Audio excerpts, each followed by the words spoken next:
আজকের অমৃতবিন্দুর শীর্ষকটি হচ্ছে অলস হয়েও না। এটি শ্রীল রাধানাথ স্বামী মহারাজের প্রদত্ত ভাষণের একটি অংশ। চিন্ময় পথে অগ্রসর হতে আগ্রহী যে কোনো ভক্তের দুটি সবচেয়ে বড় শত্রু হচ্ছে অহমিকা ও অলসতা। অলসতার অর্থ হচ্ছে আত্মতৃপ্তি, অর্থাৎ মনে করা যে এই জগতে আমরা খুব সুখকর পরিস্থিতিতে অবস্থান করছি এবং জগতের সব কিছুই ঠিকঠাক চলছে, সব কিছুই খুব সুন্দর এবং চিন্ময় পথে অগ্রসর হবার জন্য আমার হাতে যথেষ্ট সময় আছে। অতএব এখন একটু উপভোগ করা যাক বা নিজের জন্য একটু সমবেদনা অনুভব করা যাক কিছু সময়ের জন্য। ভবিষ্যতে এক সময় আমি শ্রীকৃষ্ণের আশ্রয় গ্রহণ করব, সেই ভবিষ্যৎ আর কখনোই আসে না। এটি মায়ার একটি কৌশল, যার দ্বারা বারংবার আমাদের চেতনা হরণ করে কৃষ্ণের আশ্রয় গ্রহণে বাধা সৃষ্টি করে। অবশেষে এমন অবস্থার উদয় হয় যখন এই কার্য করার পক্ষে অনেক দেরি হয়ে গিয়েছে। এই আত্মতৃপ্তি, এই অলসতা আমাদের ত্যাগ করতে হবে। আমাদের মনে রাখতে হবে এই শাস্ত্রোক্তিটি, পদং পদং যদ বিপদং নতেষাম। আমরা যদি এখন সাংঘাতিক দুঃখের আবর্তে নাও পড়ে থাকি, আমাদের মনে রাখতে হবে যে এই জগতের স্বভাবটি হচ্ছে যে কোনো মুহূর্তে এই দুঃখ আমাদের জীবনে নেমে আসতে পারে। কুন্তী মহারানী চেয়েছিলেন এই রকম দুঃখ কষ্ট ভোগ করতে, কারণ এইরূপ দুর্দৈব তাকে সাহায্য করে সর্বদাই কৃষ্ণের করুণার জন্য কাতর প্রার্থনা করতে।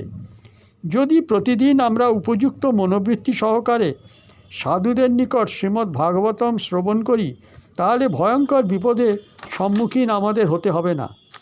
এই শ্রবণের দ্বারা আমরা বুঝতে পারি আমরা এখনই দুঃখ সাগরে পতিত হয়ে রয়েছি। সেটি হয়তো কুমিরের মুখের মধ্যে পড়ার মতো, বা হয়তো কুমিরের মুখ থেকে এখনও কিছুটা দূরে আছি, কিন্তু উভয় ক্ষেত্রেই অবস্থা অত্যন্ত সংকটময় ও জরুরি, কারণ কুমিরটি যে কোনো ক্ষেত্রেই আমাদের শীঘ্রই ধ্বংস করবে। যদি আমরা মায়ার দ্বারা এখনও পর্যুদস্ত না হয়ে থাকি, তাহলে শীঘ্রই আমরা সেই অবস্থায় পড়ব। এটি আমাদের দেখতে পাওয়া উচিত এবং জানা উচিত। আর আমাদের উচিত পরস্পরকে সাহায্যের দ্বারা মনে করিয়ে দেওয়া যে এই বিষয়টি যেন আমরা কখনো ভুলে না যাই। কেউ যেন আত্মতৃপ্ত না হয় এবং সময় নষ্ট করা উচিত নয়। আমরা তিলক, কণ্ঠিমালা ও ধুতি পরিধান করে থাকতে পারি, কিন্তু আমাদের আত্মতৃপ্ত হওয়া উচিত নয়।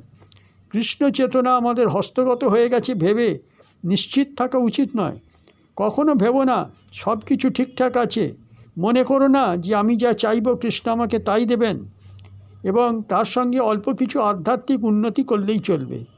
আমাদের বস্তুত সংগ্রাম করতে হবে কঠিন চেষ্টা ও দৃঢ় উদ্যমের দ্বারা, এবং আমাদের নিজেদের জন্য এমন একটি পরিস্থিতির সৃষ্টি করতে হবে যার ফলে আমরা নিয়ত আমাদের বুদ্ধি সহযোগে এই সংগ্রামে প্রবৃত্ত হই। আমরা যেন কৃষ্ণকে বলতে পারি, হে কৃষ্ণ, আমি সর্বতোভাবে তোমার এবং আমার সব কিছুই তোমার। অনুগ্রহ করে আমার দুর্দশা প্রত্যক্ষ করো। এটি চরম সীমায় পৌঁছে গেছে। অনুগ্রহ করে আমাকে রক্ষা করো। হরে কৃষ্ণ কৃষ্ণ কৃষ্ণ হরে হরে, হরে রাম রাম রাম হরে হরে।